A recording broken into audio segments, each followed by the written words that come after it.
ಓಂ ಶ್ರೀ ಗುರುಭ್ಯೋ ನಮಃ. ಮಂಗ ಮಾಯ ಎಂದರೇನು? ಮಂಗ ಮಾಯ ಎಂಬ ನಾಡುನುಡಿಯ ಹಿನ್ನೆಲೆ ಏನು?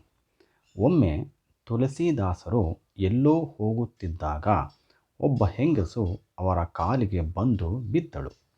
ಅವರು ಅವಳನ್ನು ಸುಮಂಗಲಿಯಾಗು ಎಂದು ಹರಸಿದರು. ಅದು ಹೇಗೆ ಸಾಧ್ಯ? ನನ್ನ ಪತಿ ಹಿಂದೆ ತೀರಿಕೊಂಡರು ಎಂದು ಅವಳು ದುಃಖಪಟ್ಟಳು. ನನ್ನ ಬಾಯಲ್ಲಿ ಶ್ರೀರಾಮನು ಈ ಮಾತನ್ನು ಹೇಳಿಸಿದರೆ ಅದು ಸುಳ್ಳಾಗುವುದಿಲ್ಲ. ಎಲ್ಲರೂ ಕಣ್ಮುಚ್ಚಿ ಶ್ರೀ ರಾಮರ ಹೆಸರನ್ನು ಕೂಗಿ ಎಂದು ತುಳಸೀದಾಸರು ಆದೇಶಿಸಿದರು. ಹೀಗೆ ಮಾಡಿದಾಗ ಸತ್ತಿದ್ದ ವ್ಯಕ್ತಿ ಜೀವಿತನಾದನಂತೆ.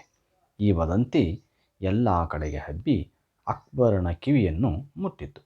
ಅವನು ತುಳಸೀದಾಸರನ್ನು ಬರಹೇಳಿದ. ತಾವು ಕಾವ್ಯ ರಚನೆಯಲ್ಲಿ ತೊಡಗಿರುವುದರಿಂದ ಇದು ಸಾಧ್ಯವಿಲ್ಲ ಎಂದು ಅವರು ಹೇಳಿ ಕಳಿಸಿದರು. ಕ್ರುದ್ಧನಾದ ಅಕ್ಬರ ಅವರನ್ನು ಬಲವಂತದಿಂದ ಕರೆಸಿಕೊಂಡ. ತನ್ನ ಕಣ್ಣುಗಳ ಮುಂದೆಯೂ ಇಂಥ ಪವಾಡ ಮಾಡಿ ತೋರಿಸಬೇಕೆಂದು ಹಠ ಮಾಡಿದ.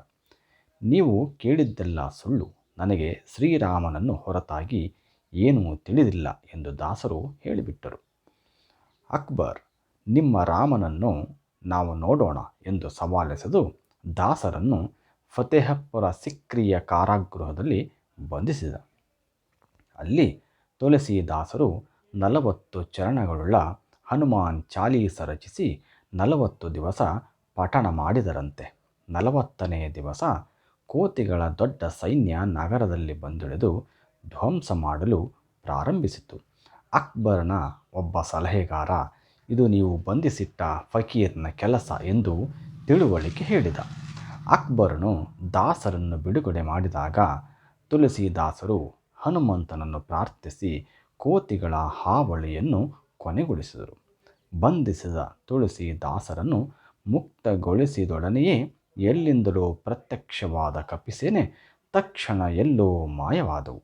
ಅಂದಿನಿಂದ ಮಂಗಮಾಯ ಶಬ್ದ ನಾಣ್ಣುಡಿಯಾಯಿತು.